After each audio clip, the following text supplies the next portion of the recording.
you need her badly? Don't you love her ways? Tell me what you say. Don't you love her badly? Wanna be her daddy? Don't you love her face? Don't you love her as she's walking out the door? Like she did 1,000 times before. Don't you love her ways? Tell me what you say. Don't you love her as she's walking out the door? All your love, all your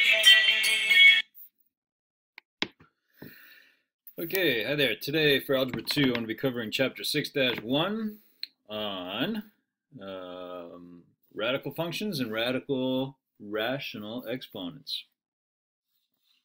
All right, so first thing is I need you to quickly refresh your memories on radicals and basics with it. So if I give you a radical, I need you to know some of the terminology. The number that's inside that v there, you know, if I stick like a 3 in here, that's called the index, okay? And if there's nothing written there, there's an implied 2, okay? So if I had something like this where it said, you know, the square root, that's second root, all right? So there's an implied 2 there if there's nothing written there. Also, if I was to say, you know, the third root of 27, I call that cubed root, okay?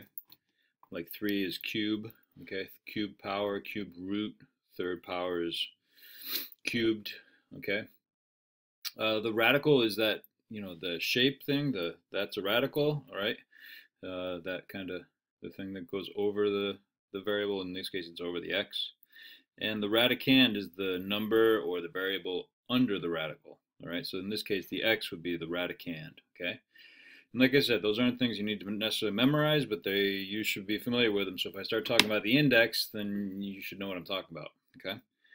All right, so let's see, what else am I missing here? Oh yeah, and when we talk about roots, anytime you're taking an even root, all right, the index is even, you get 2 roots. It's a plus and a minus. So even though I know you guys have been sitting there for a long time saying, you know, the square root of 81 is 9, it's really, there's plus or minus, you get 2 of them, all right? Anytime that index is even.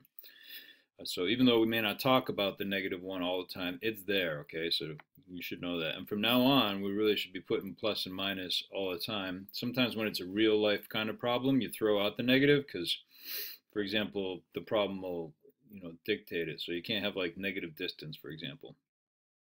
All right, so now that I've done that, third root of 8. So when I talk about this, you know, this is something you can punch into your calculator. You're probably looking for a button on your calculator that has, you know, like X and Y here, something like that. So you can take the third root of 8. The other thing you're doing is you're looking for, you know, what number times itself 3 times is 8. In this case, you know, 2 times 2 times 2 is 8, which means the third root of 8 is 2, okay? Well, you know, or you could have said third root of 2 to the third, and those 3's cancel each other out. All right, so anyway, that's the answer. It's 2. And there's no plus or minus because 3 is odd. The index is odd. This one, third root of 27, you're looking for what number times itself 3 times is 27, which in this case is 3. And that's what the answer is, just regular 3. This one, fourth root of 256. If I take, you know, 256, this is a bigger number. What number times itself is 256? You'll get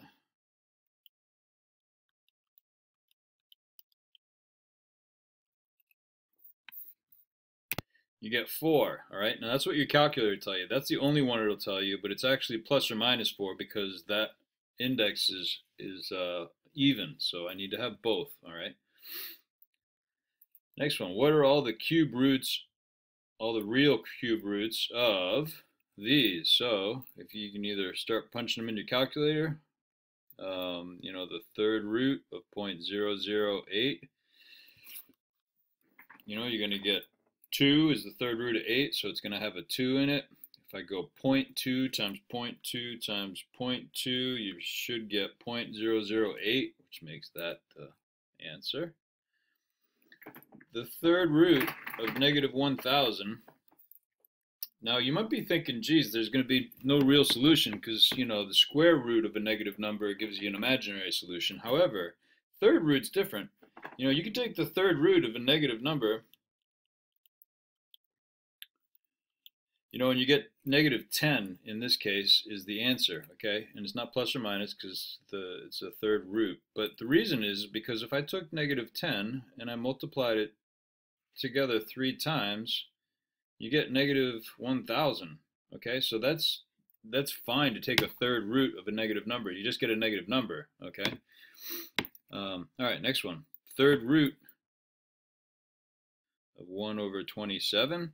So with this one, you can take the third root, cubed root of the numerator, and the third root of the denominator, which will give you third root of 1 is 1.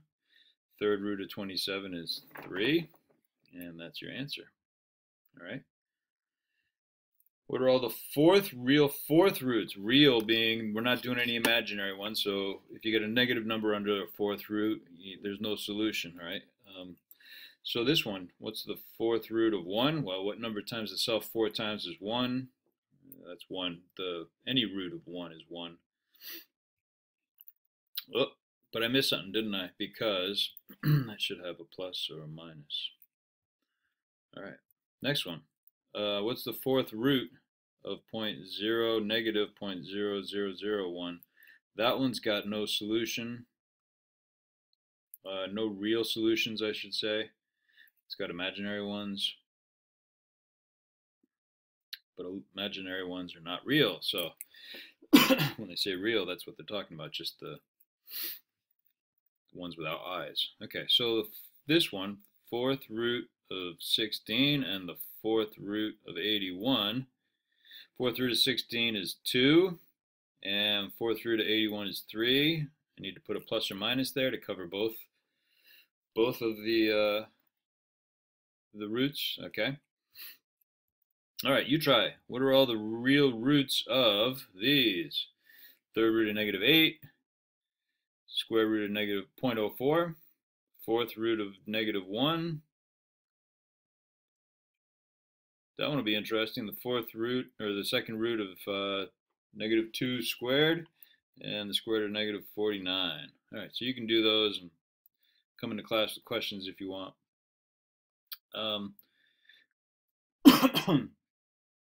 It's a quick sidebar. The third root of x is really the same as x to the 1/3, okay? And the square root of x is x to the 1/2.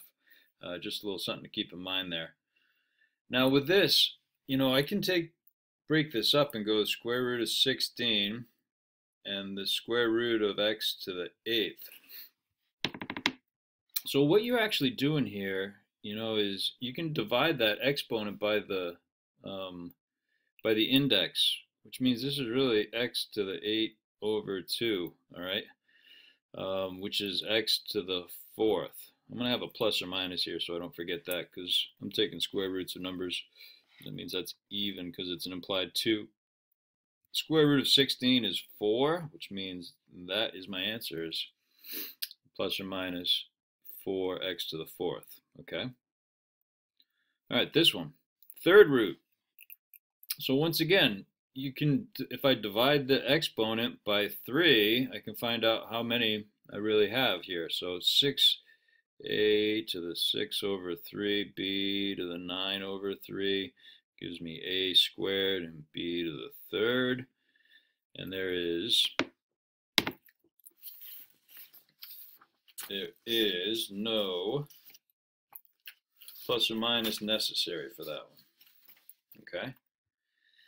Now, this one's a little interesting. If I go over here for a minute, if I'm taking the nth root of a to the n, if a is odd, if n is even, you give the absolute value of a.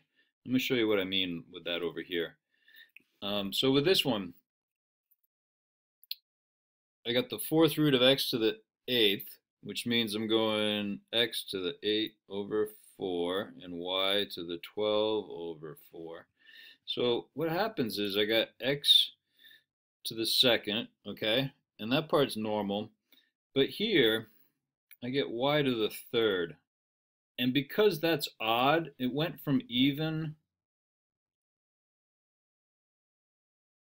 to odd. I need to go the absolute value. Okay, so I'm going to put absolute value over that one, and that's really it. All right, I'll put a plus or minus over here in front, but that's the answer. Because if it's even up here, well, if it's odd down here, I could get a negative one, you know, so that would completely change the value perhaps of the one up there. All right, so when you go from even to odd like that, you want to throw the variable into the absolute value. Okay, all right, now that I've done that, how about this one, number 9? All right, so once again, I'm going x to the 16 divided by 4, y to the 20 divided by 4. 16 divided by 4 is 4. Y to 24 minus 4 is 5. It's an even index, so I gotta go plus minus. Did I have any go from even to odd? Any exponents go from even to odd? Yeah, I did, didn't I? That one there, which means that y needs an absolute value, all right? And that's the answer. This one, I think, well, I guess the next one's you try. What about this one here? The a to the 12 divided by 3, b to the 15 divided by 3 gives me a to the 4th, b to the 5th, and that's it. All right. There's nothing with, it's a third root, so I don't have to worry about plus or minus. And none of my exponents went from even to odd, so I'm good there. All right. Why don't you try this one? The fourth root of x to the 12th and y to the 16th. All right. Next, I got a couple more left here. If I was to simplify this one, you end up with 5/2 if you divide by the exponent, which means you can't get all of them out. Okay, but what I can do, is if I go like this. Remember your laws of exponents. I could break up 5 into 4 and 1, right? Because you add the exponents when you multiply, which means,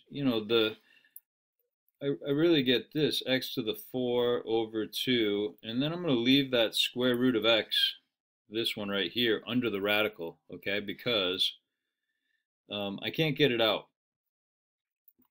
I'm just going to leave it under there. So I can get, it took 4 of them for me to get 2 regular x's outside the radical, and one of them I couldn't get out because it didn't have another one. I needed 2 of them to get one out.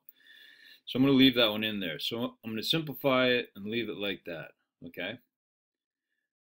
This one's similar, all right? The third root, I can take the third root of 27, and then I can take the third root y to the 5th. Now, if I break up y to the 5th into y to the 3rd and y squared, then I've got some matching here to do. I got those two that are 3's, which means it takes 3 y's to get one regular y outside of the third root, okay? Or 3 divided by 3 is 1, which means I'm also left with this y squared underneath there, okay? Third root of 27 is regular 3. You can punch that in your calculator, which means this is what I get when you just simplify it. And I'm going to leave it like that, okay? So hopefully that's making a little bit of sense. Next one, and actually I believe this is my last one, and it's a word problem.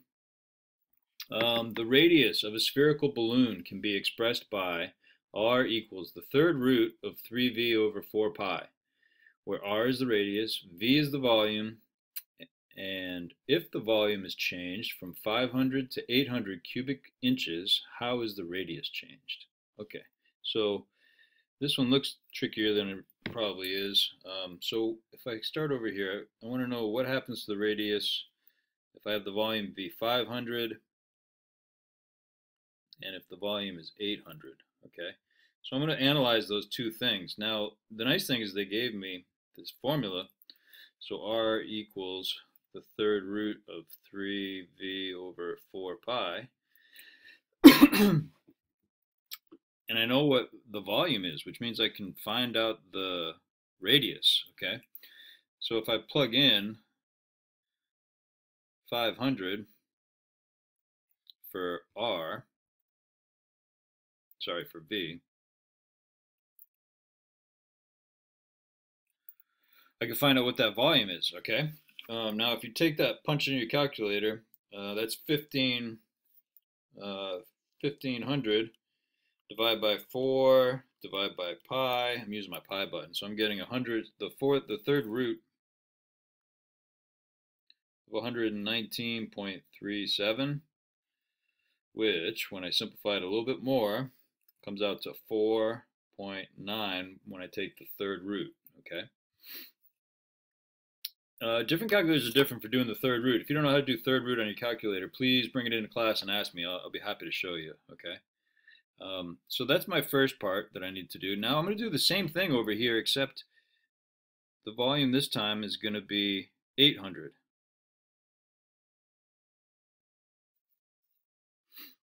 So when I punch that into my calculator, I get the third root of 190.9, okay? And then if I finish taking the third root of that, I get 5.76. So this is what happened here. These are my two answers.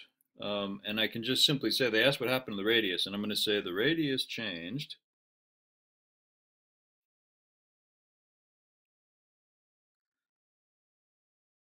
from 4.9 to 5.76. And that is my answer. Okay. All right, so that's all I got for that lesson. I'm going to close it out with a little bit more music. Have a great night. See y'all later.